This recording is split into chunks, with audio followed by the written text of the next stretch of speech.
Salve galera, episódio novo do Resenhando na área e agora com bandas que deveriam ter feito muito sucesso e não fizeram. É mais ou menos esse o mote, né, Cláudio? Mais ou menos isso. Muito sucesso, mais sucesso do que fizeram, ou bandas que talvez não fizeram sucesso, mas nós gostaríamos que tivessem feito sucesso. Então é isso que a gente vai falar. Cada um escolheu duas bandas e a gente vai discorrer sobre elas. E antes que você fale que faltou a banda A, B, C, D, E, F, G, a gente só escolheu duas. A gente poderia escolher mais 50, mas tá tudo bem.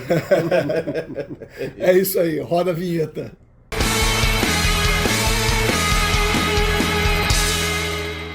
Mas antes de a gente começar a falar sobre as bandas, 6 bandas, dicas culturais de Rocks. A minha dica cultural de hoje, de um grande amigo nosso, que em breve eu acho que vai ser dica cultural deles também, mas é que só eu que ouvi o disco por enquanto, é o novo álbum do Gus Monsanto, nosso artista mais internacional aqui do Rio de Janeiro, lançando seu novo álbum, Dandelions, muito legal, que eu tô tendo o prazer, inclusive, de gravar um videoclipe de uma das faixas que se chama Imaginary Friends. Pra quem ouviu o trabalho inicial deles, como o dele, no caso, né, deles, né? Que era o Karma Café, o Daniel gosta pra caramba. Vale a pena você conferir, o lançamento tá chegando já aí. E tem outra coisa também, o Gus, ele agora é cantor de uma banda chamada Supremacy, que é muito legal, que muito o disco, legal. inclusive, entrou na minha lista de melhores do ano passado. E é um puta disco, é uma banda colombiana, é o segundo disco e só é o primeiro que o Gus canta. Grande vocalista, eu vou até deixar, o Gus vai entender o que eu tô falando, é o vocalista que deveria entrar na banda do Malmsteen pra botar o Malmsteen de volta nos trilhos. Será que o Malmsteen ainda cabe nos trilhos? Mas se o Gus entra, ele consegue meter o Malmsteen nos trilhos. Cláudio, a tua dica? Minha dica é o último álbum de uma banda que eu gosto pra caramba, chamada X, ou X. Não tem nada a ver com aquele... Rambone. Nem Rambone, nem com aquele aplicativo, aquela rede social. Nem a rede social do supremacista branco. Não tem nada a ver com isso, não. Muito pelo contrário, a banda punk da Califórnia, John Doe e Exene Cervenka trouxeram os membros originais. Eles estão prometendo que vai ser o último álbum do grupo, porque o grupo já tá meio cansado aí, mas se for realmente o último álbum do grupo, é excelente. O nome do álbum é Smoke and Fiction e eu não consigo parar de ouvir. Acho que vai figurar na minha lista de melhores do ano. Mas o John Doe, que não é artista pornô, é cantor e baixista do X, lançou esse disco aí junto com os outros membros e acho que vai figurar na minha lista de melhores do ano. Vamos ver. Tá aí, um disco que vai figurar na minha lista de melhores do ano, é minha dica cultural agora, que é o Grief, quarto álbum do Zil Enardor, que é um projeto, eu vou falar o nome dele aqui, Manuel Gagnot, acho que é isso, acho que se pronuncia o sobrenome dele assim, que é um suíço-americano, filho de pai suíço, de mãe afro-americana. A banda dele mistura black metal, post-black metal com sons espirituais afro-americanos, ou seja, aqueles lances mais gospel, músicas religiosas e cristãs. Cara, e é absolutamente sensacional, maravilhoso. O novo álbum, Grief, já tá na minha lista, não vai sair. Tá? É top 5, eu garanto que a gente vai gravar, vocês podem me cobrar depois. Top 5, Zil Enardor, confiram que, porra, é simplesmente espetacular e bem diferente do que você vai ouvir. Geral, é legal quando você ouve alguma coisa que distinta, né? Que sai, distingue, né? Foge do que tá sendo feito dentro do metal atualmente. Aliás, eu botei o disco pra você ouvir o disco ontem. Gostou? Gostei. Aí, ó. Vou ter que ouvir então. Pois Gostei, é. até porque aquelas coisas de black metal lá são poucas. Escutem também o EP Wake of a Nation, que é bem interessante. A capa é realmente sensacional. A sacada de pegar dois cacetetes policiais e botar formando um de costas pro outro, formando uma cruz invertida. Que foi um EP que lançou em protesto ao assassinato brutal do George Floyd pela polícia americana. Vamos começar então? Vamos começar, vamos ao que interessa então. Né? Exatamente. E quem começa? Cláudio Borges. Quem pergunta? Eu ia começar, mas já foi.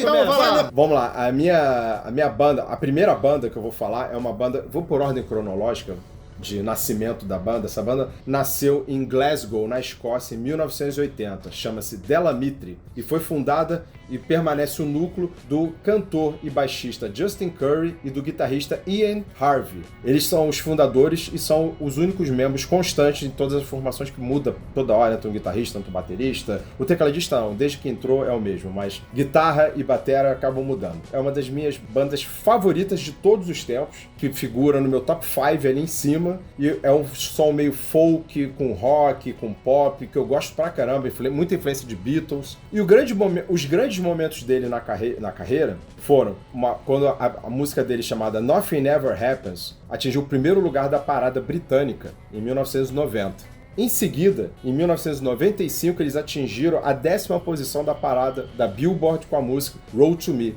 que é um Beatles delicioso, daqueles Beatles que a gente gosta pra caramba. Letras maduras, um pouco ácidas também, falando sobre relacionamentos, não cai no lugar comum de tantas bandas pop aí que tem, ou cantores pop. E é uma banda que teve um hiato. O último disco deles até então tinha sido em 2002. Eles voltaram e lançaram um disco em 2021.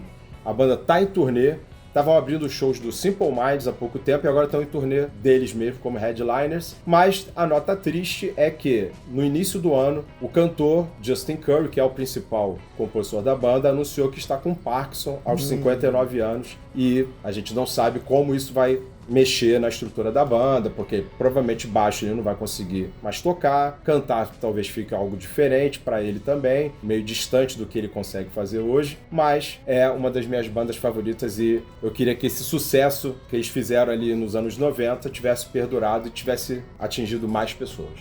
É uma pena, você falou do Parkinson, a gente tem casos recentes de músicos aí que, sim, enfim, acabaram saindo realmente do cenário. Glenn Tipton, Pat Thorpe, que acabou falecendo 3 anos depois do diagnóstico, enfim, é uma pena. E se vocês quiserem escutar alguma coisa deles, escutem o álbum Twisted, de 1995, que é o meu favorito. E se não quiser escutar o álbum, eu tenho playlist deles no Spotify. Se me seguir no Spotify, tem lá uma playlist dela. A gente bota na descrição do vídeo também. Que aí vocês Boa vão saber. ideia. Bom, inversão de jogo, de uma ponta pra outra. Cruzou pra mim. Vou falar de uma banda que, assim, é uma banda querida do coração aqui dos três, inclusive, que você não vai conhecer. É uma banda que começou em 1979 sob a alcunha de Schoolboys. Schoolboys chegou a lançar um EP, que é um EP bem legal, um pop rock assim, interessante pra caramba, mas que de fato se tornou conhecida quando em 1984, já sob o nome de Icon, lançou seu primeiro disco com produção de Mike Varney, que foi o cara que teve a sua atenção chamada pelo som dos caras. E cara, um disco de hard and heavy legal pra caramba, que tem uns duetos de guitarra, eu acho que tem um peso e uma melodia muito bonita nas guitarras.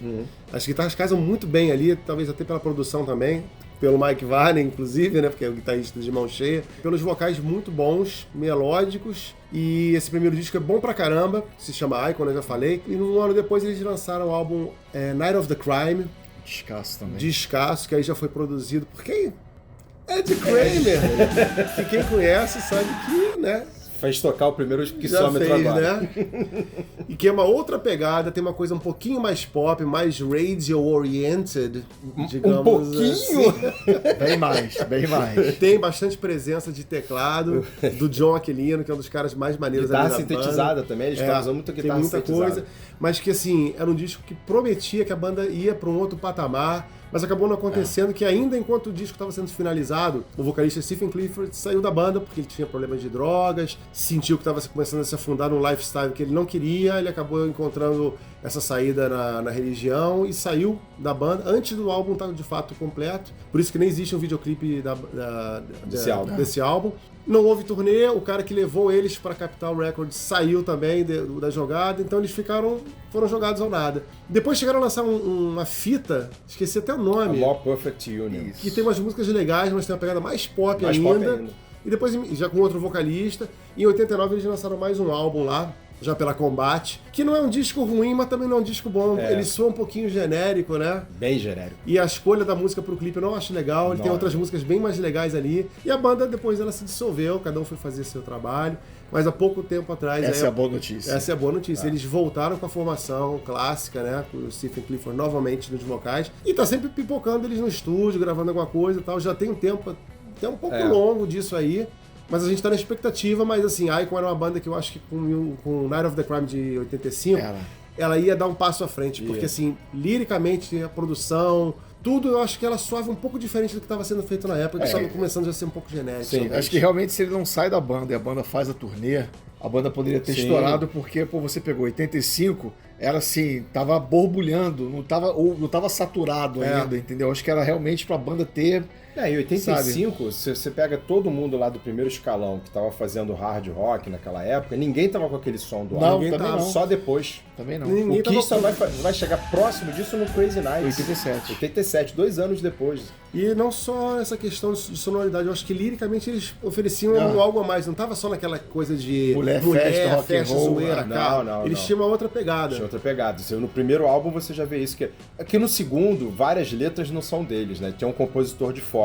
Mas no primeiro, tudo é deles. É engraçado como a banda mudou completamente de um álbum pro outro. Eu me lembro que na época, quando eu comprei o primeiro, virou um dos meus discos favoritos. Quando eu comprei o segundo e não tinha Tomou um clipe, choque, né? não tinha nada, não tinha escutado nada do disco. Quando eu botei o disco, eu falei, pera aí, não, isso aqui deve ser outra banda que deve estar com erro de prensagem. Mas não, era de fato o álbum. Eu tive que pegar o encarte com as letras pra acompanhar. Eu falei assim, não, realmente... O que os caras estão cantando é isso aqui. Foi um choque muito grande, mas mesmo naquela época, o que deveria ter acontecido era que eu pusesse o álbum pra longe. Esse era meu ponto. E não aconteceu isso. Eu abracei o álbum e falei, cara, mas é muito bom. É muito Ainda bom. assim é muito bom. Não tem aquela identidade que eu ouvi lá do primeiro álbum, mas é muito bom. E são, né, como se você estivesse escutando duas bandas distintas.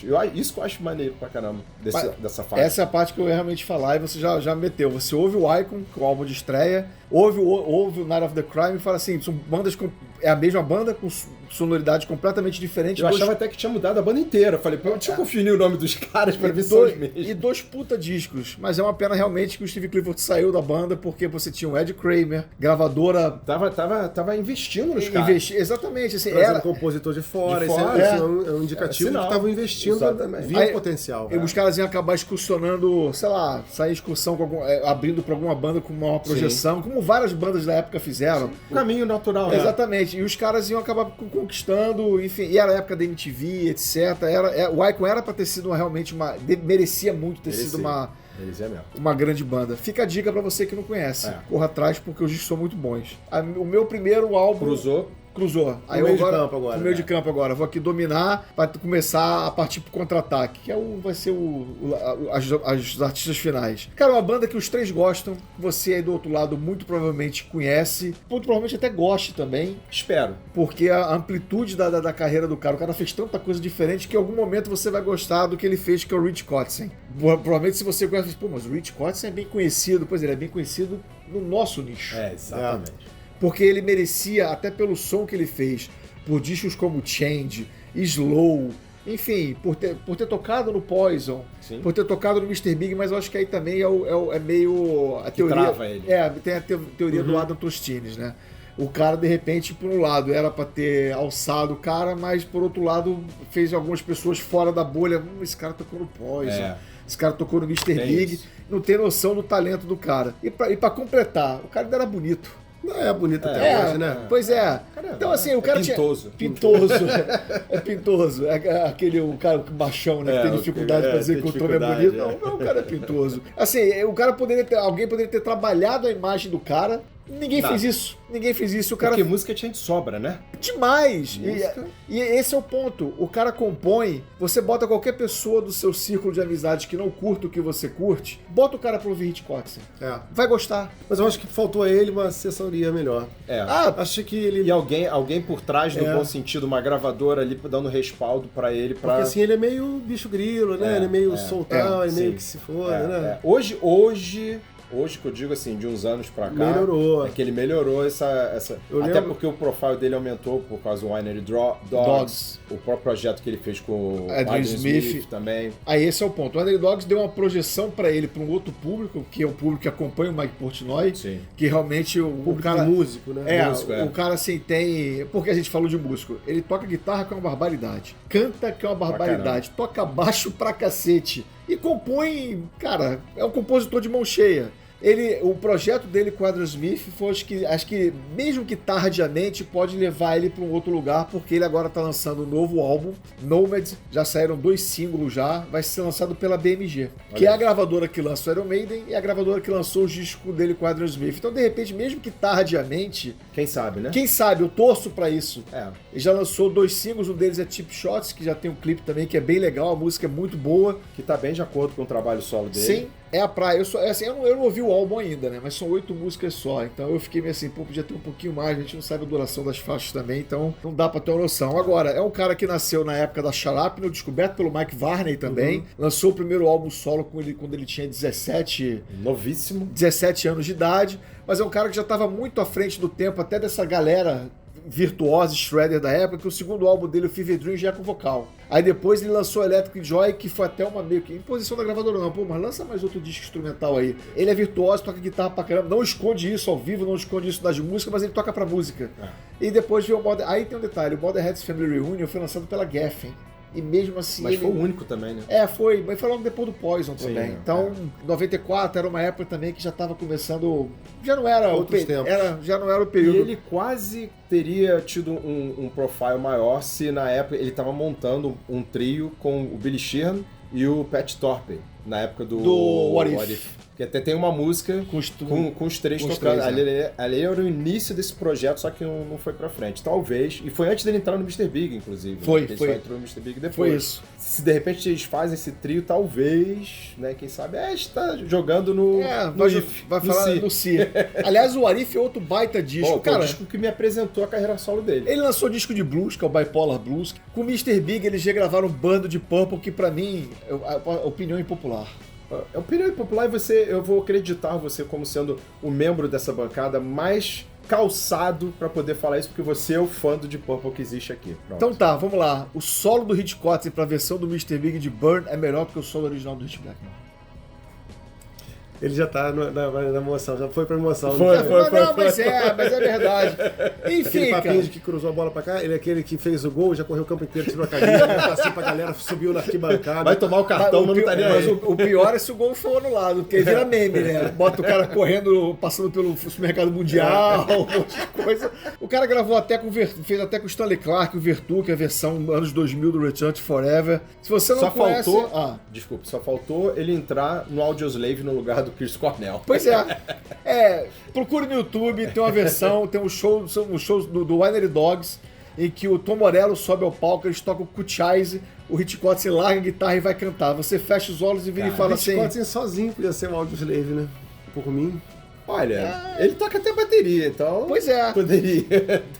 E não faz feio na bateria, não. Não é, assim, não é. Ele como baixista é um monstro, toca baixo pra cacete também. Só que com batera ele quebra o galho ali também. Tocaria as músicas do Audioslave, enfim. É pra tocar. Cara, baita músico, baita artista. O cara que pra comemorar 50 anos lança um disco triplo, 50 for 50, com 50 músicas inéditas, e todas as 50 músicas são boas, um disco não, é totalmente linear pra cima, mostra realmente o talento do cara. Eu vou te falar que assim, o que eu não gosto do Hitchcock são esses 2 discos instrumentais dele, que pra mim não eram a cara dele. Essa é a minha dica. Você não conhece, escute o Hitchcock. Se você conhece pouco, escute a carreira dele inteira, que vale muito a pena. Vale mesmo. Aí agora a bola volta aqui pro lateral, ponta, esquerda, que não tá bem definido, né? Tá triangulando. A gente vai e volta. O futebol moderno é assim, né? Você tem que fazer um pouco de tudo. Vou pra minha segunda banda, é uma banda chamada The Devlins. Por quê? Porque quem fundou a banda foram os irmãos Peter e Colin Devlin. E aí botaram esse nome muito original. Muito criativo, né? Slaughter, Winger, a gente foi por aí Bon também. Jovi, enfim. É uma banda que foi formada na Irlanda, em Dublin, em 1993. Eles lançaram o primeiro álbum deles. Uma banda com 31 anos de estrada, tem uma discografia muito pequena, porque eles só gravaram 4 álbuns e eles se dissolveram. O Colin, que é o cantor, foi fazer uma carreira solo. Mas eles bateram na trave em alguns momentos. Em 1995, eles tiveram uma música que eu acho uma das melhores músicas da banda, na trilha do Batman Forever, que era uma trilha que tinha U2, tinha uma galera lá. E essa música Escutem só a trilha, não assistam ao filme. O filme só o Jay pra gostar mesmo. Não. Eu sei que você não gosta, tô zoando. Então, eles bateram na trave ali com o Batman. Was that over the top? Mas não foi só no Batman, aquele seriado 6 Feet Under, tinha uma música deles também que fez um certo sucesso, e aí depois aquele filme Closer, com a Natalie Portman, o Jude Law e a Julia Roberts, também tinha uma música deles numa cena belíssima, inclusive, muito bonita, que era o World Outside, que pra mim é do melhor disco deles, chamado Waiting. Esse é o disco que eu gostaria que vocês escutassem. Comecem por esse, que é o segundo disco da banda. E a boa notícia é que eles voltaram, esse ano já lançaram um single chamado All the Days, que é muito legal, que não foge nada do trabalho que eles já fizeram. E o disco novo sai em outubro, também chamado All the Days, que eu já estou considerando, sem ouvir, que vai figurar Não nos ouvi, 10 já do ano. gostei. Só ouvi o single, e se for pelo single, eu já gostei pra caramba e vai entrar lá nos 10. E que Vai brigar muito. coincidência a banda ser irlandesa, né? Uma coincidência Pra muito você, grande. É muita uma coincidência, né? É que eles são muito influenciados não por Thin Lizzy, mas por U2. Eles não negam isso. Inclusive, tem cover de Love is Blindness, que é uma das músicas mais bonitas do U2. Eles fizeram uma cover com a violinista do The Course, né, que é aquelas irmãs e o irmão que fizeram um pop, que são também irlandeses, mas é uma cover bem bacana. Eu acho que eu tenho uma coisa ali pela Irlanda e Escócia, porque eu gosto de muitos artistas. Você gosta de Guinness? Porra, Mas Guinness é aqui- maravilhosa. Você tem dente podre? Não. Ainda não, mas a gente não sabe do que o dia de amanhã. Por enquanto eles estão aqui funcionando muito bem. Tá, e se não fosse tão cedo, a gente tinha que gravar um programa tomando Guinness. Pô, adoro Guinness. Tinha camisa da Maravilhosa. Guinness, tem um abridor de... Tem a Murphys também, a Murphys Irish Stout, que é Essa eu maravilhosa nunca tomei. também. Pô, é bom demais, é. Boa demais. Mas a Guinness é a cara, né, da cerveja irlandesa. Então é isso. Essa é a segunda banda que eu gostaria que vocês escutassem. E se não for escutar o disco, também tem uma playlist lá no meu Spotify da banda. Vamos botar na descrição do vídeo também. J-Rocks. Esse cruzamento vindo pra cá tá vindo tão bom que eu acho que eu vou até bater direto pro gol. Manda. Porque essa não tem erro. Eu tô falando de Hanoi Rocks, que é a banda da Finlândia, Yes! do conhecidíssimo Michael Monroe, que já vinha fazendo um sucesso na Europa. Eu acho que eles vinham muito assim, uma coisa parecida com o New York Dolls, mas puxando mais pra coisa do hard rock, mais sleaze ainda, e isso acabou fazendo um caminho de volta. Visual também, né? Visual, o lance mais glitter e glam. Exatamente. E eles fizeram o caminho de volta influenciando as bandas que estavam surgindo na época lá nos Estados Unidos, Motley Crue, Guns N' Roses e tantos outros aí. E quando eles conseguiram, né, furar essa bolha de sair da Finlândia, sair da Europa para fazer sua primeira turnê nos Estados Unidos, e porra, abrir esse mercado que tava louco para conhecer eles, houve aquele trágico acidente lá com o Vince Neil que matou, né, o baterista Rezo. E dali a banda não conseguiu mais andar, eles voltaram pra Finlândia, obviamente não teve a turnê, não teve show, não teve nada, voltaram pra Finlândia, tentaram ainda fazer uma volta contra o batera, mas a coisa desandou. Foi uma tragédia que de fato Destruiu a banda. Eles eram muito amigos e a banda realmente acabou, assim, na beirada, ela já estava até nos Estados Unidos pra fazer a turnê, que ia abrir muita coisa pros caras, e a banda se esfacelou ali com esse fato. O Michael Monroe, graças a Deus, depois ele continuou com vários projetos, tá aí até hoje. Teve uma volta do Hanoi Rocks com outros caras também, alguns ainda que eram da banda da época, mas com outros músicos que vieram para completar o time. Curiosidade, dois músicos do Electric Boys, inclusive o Connie Bloom, que é o guitarrista, vocalista, principal compositor, letrista, faz tudo do Electric Boys. E o baixista do Electric Boys também. Ou seja, o cara... Sim. O Michael Monroe se cercou realmente de gente muito boa nessa tentativa de volta, né? Esses são muito são bons. discos legais. São muito bons. Mas depois, assim, o Michael Monroe já virou um artista icônico na própria Finlândia. Até quando eu fui lá, a gente brincou aqui num outro programa, falando, onde você vai aqui no Brasil, tem a cara da Ivete Sangalo. Na Finlândia a mesma coisa, onde você vai tem a cara dele. Comercial de tudo. Ele foi jurado do The Voice Jurado lá. do The Voice, um monte de coisa. Tem relógio dele, pulseira, tudo tem a cara dele lá. Então ele se tornou mesmo um artista solo, não precisa mais se prender à história dele no passado. Ele de vez em quando faz uma volta ou outra. Teve uns shows, acho que um ano ou 2 anos atrás, teve alguns shows de homenagem ao próprio trabalho do Hanoi Rocks. Mas assim, vale a pena muito você conhecer o Hanoi Rocks. Vale mais a pena ainda talvez você conhecer o que vem depois com o Michael Monroe. E é isso, né? Assim, uma tragédia assim muito marcante. Uma tragédia que está bem retratada no The Dirt, a cinebiografia do Motley Crue. Bem retratada, meio, né? Não, sim. Boa vontade, né? Sim. Tá retratada. Tá retratada, mas assim, tá... Tivemos que falar. Sim. O que eu falo muito bem retratada é porque mostrou que o Vince Neil tava bêbado. Ah, sim. Mas não mostrou a desgraça que foi isso aí pro Hanoi Rocks, até porque o filme é do Motley Crue. Mas você vê que a banda tava tão na iminência de estourar, quando eles lançaram Two Steps from the Move, que era o álbum que ia projetar. E que fez aniversário há pouco tempo. 40 anos, é. Foi o disco que saiu no Brasil, inclusive. Sim. Você vê, se o disco saiu no Brasil é porque ele tava fazendo burburinho lá fora. Ele não ia sair assim do nada aqui no Brasil. Naquela época? Naquela época tinha que ter alguma projeção à banda pra poder ser O lançado disco que no Brasil. saiam 3, 4 meses depois do lançamento E original. foi bom ter sido lançado porque eu conheci o Hanoi Rocks ali. Eu comprei também. o disco ali na época e achei bom pra caramba. Don't you ever leave me, baby. Que tem até clipe. Tem o clipe, eu conheci pelo clipe. Eu fui na loja e comprei o disco. Pô, tem essa música é maravilhosa. E eu hoje prefiro a carreira solo do Michael Monroe do que o Hanoi Rocks. Sim, Mas sim. gosto bem mais. Você não acha que também. seria uma continuação natural que o Michael Monroe faz solo? Até porque ele toca com o cara do Hanoi Rocks Sim, na o banda Sam dele, né? Yafa, que é o Pois é. baixista. A gente tem que falar que também, eu acho que se se o Reznor não morre no acidente, acho que a banda talvez não ia durar muito tempo, não, que aqueles guitarristas dele lá eram 2 fios desencapados, que era o Andy McCoy e o Nest Suicide. Os caras totalmente desencapados. Então, era possível que, sei lá, 1, 2 anos ali, a banda já... Mas iria estourar. Iria estourar, exatamente. Iria estourar, e aí talvez o sucesso estourar e implodisse a banda. O que aconteceu com muitas outras bandas também, mas aí você bota o cara pra fora, enfim. Acho que esse era o caminho dos caras, mas ia ser um caminho que muita gente já teria escutado falar, e a carreira do Michael Monroe, ela teria sido o grande... E o curioso é que nessa banda todo mundo era meio fio desencapado, menos o Michael Monroe. É. Que até ele conta, quando eles foram pra festa da casa do pessoal do Motley Crue, ele falou assim, cara, eu não vou. Porque ele já previa que ia ter B.O. Aí eu vou ficar aqui, porque vai ter shows, eu preciso me preparar. Ele falou que não ia. Uma curiosidade é que, anos depois, lançou 2 boxes chamados Music to Crash Your Car To, que realmente, porra, assim, uma escolha muito infeliz de nome, gerou um mal-entendido. Mal-entendido não, né? Gerou, assim, o Michael Monroe publicamente falou que aquilo ali era extremamente de mau gosto, sabe? Enfim, e uma coisa, aí deixa a dica também, se você um dia tiver a oportunidade de assistir um show do Michael Monroe, nós 3 já assistimos, não deixe de ver. Não perca. É obrigatório. Esse cara é uma das figuras mais energéticas que eu já vi em cima do palco e não é novo. Tem muita banda aí que começa hoje que não tem metade da energia que esse cara tem. Com mais de 60. Eu posso dizer que foi o show mais legal que eu vi na vida, cara.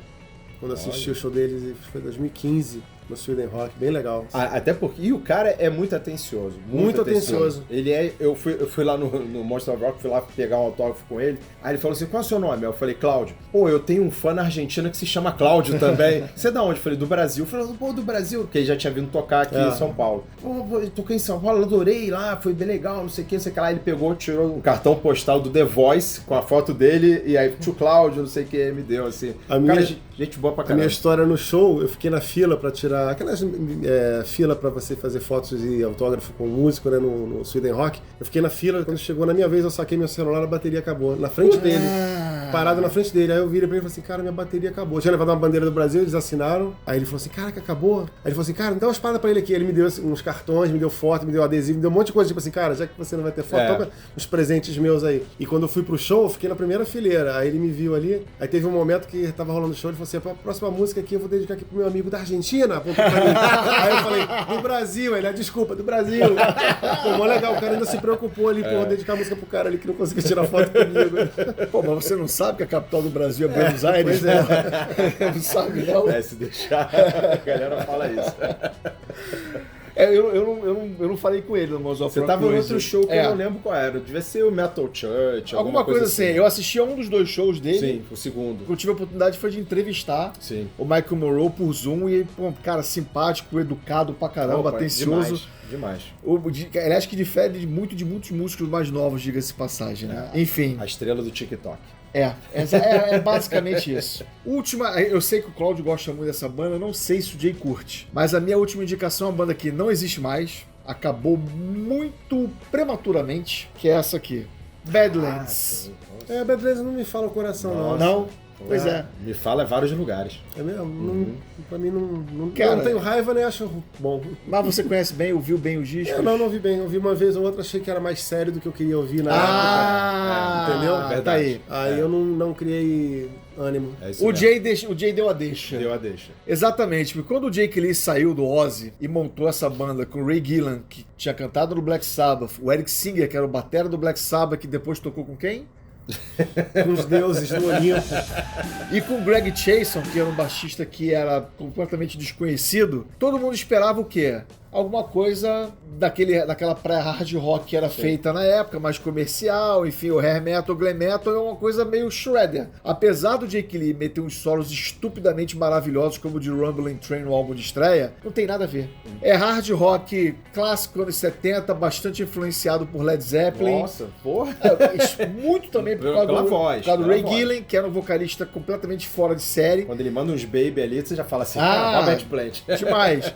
Mas assim, havia uma música no álbum de estreia, que é Dreams in the Dark, que foi videoclipe, que tinha um pouquinho de um apelo mais comercial ali. Mas ainda assim não era o suficiente pra, por exemplo, fazer porque ele... Não foi, porque o resto do disco não tinha nada a ver com isso. Highwire, Devil's Stomp, Winter's Call, próprio Rumbling Train, Seasons, Ball and Chain, nada ali. Era o que as pessoas e o segundo também, esperavam. Né? Exatamente. Aí veio o segundo álbum, Voodoo Highway, que o primeiro é de 89, o Voodoo Highway de 91, que também manteve isso aí, os caras fizeram um cover, Fire and Rain, do James Taylor. Ou seja, a cover é maneira pra maneiríssima, maneiríssima. Eu até prefiro o segundo álbum ao primeiro. Eu gosto mais, assim, é difícil. É difícil. Não, é difícil, é uma escolha difícil. Não é fácil, não. É muito, porque os dois discos são absolutamente brilhantes. Infelizmente, você não vai conseguir ouvir esses discos no streaming. Mas dá pra ouvir no Crime. Mas dá o YouTube tem. Não, no YouTube tem. E aproveita que os dois discos foram lançados no Brasil. Exatamente. Você pega esses discos que estão fora de catálogo no mundo inteiro. O Badlands, o álbum homônimo de 89, e o Voodoo Highway foram lançados recentemente no Brasil em CD pela primeira vez. Ela nem vinil a época. Nunca foi lançado no Brasil. Vamos só tentar resumir a história a problemas legais. Isso. Problemas legais relacionados ao Ray Gillan. Isso. Então, você pesquisar e você vai acabar sabendo do que se trata. As plataformas de streaming têm um terceiro álbum do Badlands, que foi lançado depois que a banda acabou. A banda acabou em 93, o disco foi em 92, 93, esse disco foi lançado em 98, 99, que são músicas que eram a pré-produção do que seria o terceiro álbum antes da banda ter a cisão. Aí essa parte a gente pode contar. O Ray Gillan e o Jake Lee se desentenderam, dois egos muito fortes. O Ray Gillan saiu da banda porque ele queria que o Voodoo Highway fosse um álbum mais comercial. Tô com ele. Então, assim, a gente tem que lançar uma coisa mais comercial, bateu de frente com o Jake Lee deu uma entrevista pra Kerrang soltando a porrada no Ray Gillan, aí o Ray Gillan voltou pra banda num show em Londres, na Inglaterra. O Ray Gillan subiu com a Kerrang, que da entrevista do Jake Lee, abriu o verbo contra o Jake Lee no próprio palco, ou seja, cara... Assim, acabou, né? Baixarias do rock. Acabou. Total, o Badlands continuou com a turnê, mas ele usou dois vocalistas. Debbie Holiday, uma vocalista afro-americana. Holiday só conheço a Madonna mesmo. Holiday, celebrate.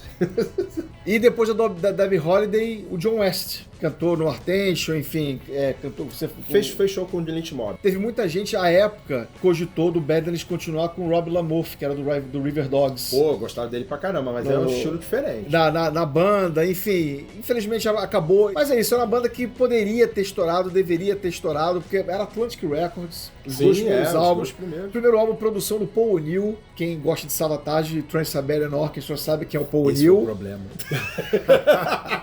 Deve ter sido. Sempre foi no ponto. Que maldade. O segundo álbum produzido pelo Jake Lee com engenharia do James A. Ball, gravado no estúdio do Paul Gilbert, que deu uma mão pra ele também. Mas esse segundo já é com aquele batera, né? O Jeff Martin, que era vocalista do Racer X, que como vocalista é um bom baterista. Eu achei ele um bom baterista, cara. Ele gravou com Badlands, gravou com Michael Schenker, depois tocou com Dokken ao vivo, tocou com uma galera esse cara. Muito influenciado por John Bonham.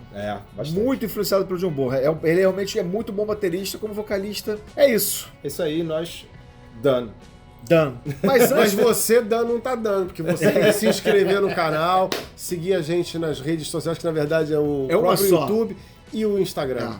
Isso. O Instagram, você vai saber de tudo lá, inclusive quando a gente adoece, fica ruim e não tem vídeo, você fica sabendo pelo Instagram. Então siga o Resenhando no Instagram, pega esse videozinho aqui, compartilhe também, né? Entendeu? Se inscreveu, chegou agora, pega esse vídeo, joga lá na galera. A galera que é mais nova aí, que é mais afeita, gadgets eletrônicos, celular, que sabe fazer edição, corta um pedaço que você acha maneiro do programa, faz um Reels com a gente lá que tá tudo legal e marca os amiguinhos. E temos campanha Pix? E temos a campanha Pix. Temos a campanha Pix. Cláudio, vocês discorra porque eu já falei bastante sobre a campanha Pix, a participação dos nossos amigos. Então, vocês têm nos ajudado bastante, nós fizemos a cobertura do Summer Breeze, a sua contribuição para o canal reverte em programas melhores para você. Tem Summer Breeze ano que vem com planos ainda maiores pro vídeo que você assistiu ou ainda pode assistir, que tá no canal. Vai ser uma minissérie em 500 episódios. Mas não é apenas fazer um canal melhor, é fazer parte do canal também. Isso aí. A gente tinha que fazer um bonequinho tipo o Tio Sam. Né? Resenhando o One Tio. Resenhando o One Tio. Pois é. A gente pode fazer o gordinho gelado, desenhando o gordinho gelado One Tio. Isso aí, tá vendo? Isso aí seria legal, né? The Freezing Fat Boy. Então é isso, galera. Até semana que vem. Valeu!